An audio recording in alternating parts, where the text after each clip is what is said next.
A gente está vivendo um contexto mundial completamente diferente do que a gente já viveu até então, né? Não só pelo retorno dos conflitos, mas por ter essa aba tecnológica muito mais latente do que a gente tinha antes. Quando a gente vê um presidente dos Estados Unidos bater de frente com um CEO de uma empresa a ponto de considerar ela como um risco para a segurança nacional do país, a gente não pode deixar de se perguntar se o software não está indo longe demais. Será que isso de fato vai virar uma realidade daqui em diante? Será que o software vai passar a ser uma arma política, uma arma de geopolítica, como a gente já tem visto hoje? Enfim, esse episódio só existe por causa disso. Qual é a opinião de vocês? Eu acho que uma coisa que me chamou muito a atenção, e aí isso já faz muito tempo, foi quando a Pfizer comprou uma outra empresa chamada Farmacia. E comprou por um valor em bilhões de dólares, que num determinado momento eu parei para me perguntar o seguinte: peraí, esse valor em bilhões de dólares representa aqui mais do que determinados PIBs de países. E aí começou a ficar claro para mim um conceito de que hoje no mundo existem verdadeiras empresas-nações. Quando a gente pega os gigantes, os conglomerados, e aí não precisa ser software, vale de qualquer segmento, se você pegar o quanto essa empresa gera de faturamento, vale mais do que PIB de muito país. Se você pegar o número de colaboradores, vale mais do que populações de países ou de cidades. Então, se você olhar ainda para a planta, para a posição geográfica que essas empresas têm, você também tem ali, de uma certa forma, território. E o mundo sempre foi orientado por PIB, população e território. Então hoje você tem no contexto mundial verdadeiras empresas-nações que têm o mesmo poder, a mesma barganha que países têm quando sentam num centro de segurança da ONU e etc. para discutir, sim, face a face com presidentes, para discutir interesses nacionais, para influenciar esses interesses. E aí é claro, né? Eu comecei falando da indústria farmacêutica, mas quando você olha hoje as 10 maiores companhias do mundo, a gente está falando de empresas de petróleo, empresas de tecnologia, e o software está presente ali. Uhum. A gente sempre está falando das Big Techs. Quantos colaboradores tem o Google, quanto faturamento tem o Google e quanto território tem o Google? O Google hoje é uma nação. Ele pode sentar frente a frente com o presidente e discutir, sim, de igual para igual. Acho que é até um pouquinho pior, né?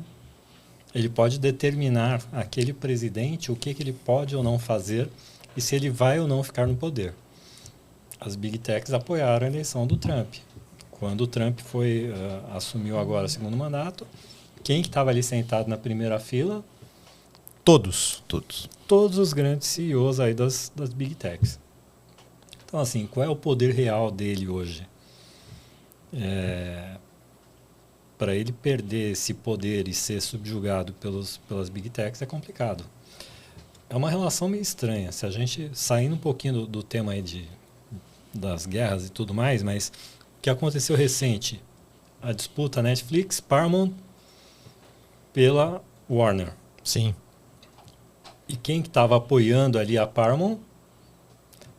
Tinha o filho do Larry Ellison colocando a fortuna dele. Larry Ellison é apoiador do Trump e o Trump também querendo que nessa disputa que a Paramount levasse a melhor. Por quê? Porque eles também têm ali canal de televisão e tudo mais, o que ajudaria também a falar, bom, agora eu tenho um amigo que tem um canal de televisão para me apoiar aqui com relação à mídia.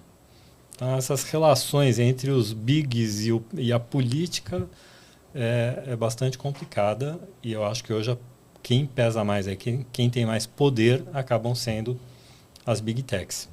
Pelo PIB, pelo dinheiro e tudo mais. Então, assim, para eles colocarem quem eles quiserem como presidente, como governador, como congresso e por aí afora, é aí que está o grande risco. hoje para a gente. É claro que não existe uma relação monetária possível de se fazer isso, mas se a Apple quisesse comprar o sistema financeiro brasileiro inteiro, a Petrobras, sobraria troco.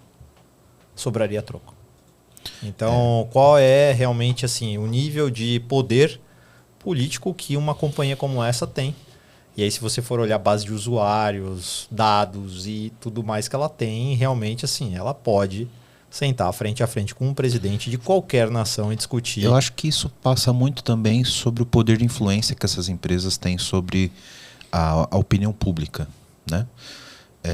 Claro que faturamento, funcionários e o PIB interno dessa empresa conta muito, mas acho que eles vêm muito a reboque também do que essas próprias empresas, como a Meta, por exemplo, Google, etc., têm o poder de influenciar através dos seus algoritmos o que as pessoas recebem de informação e como recebem informação, né?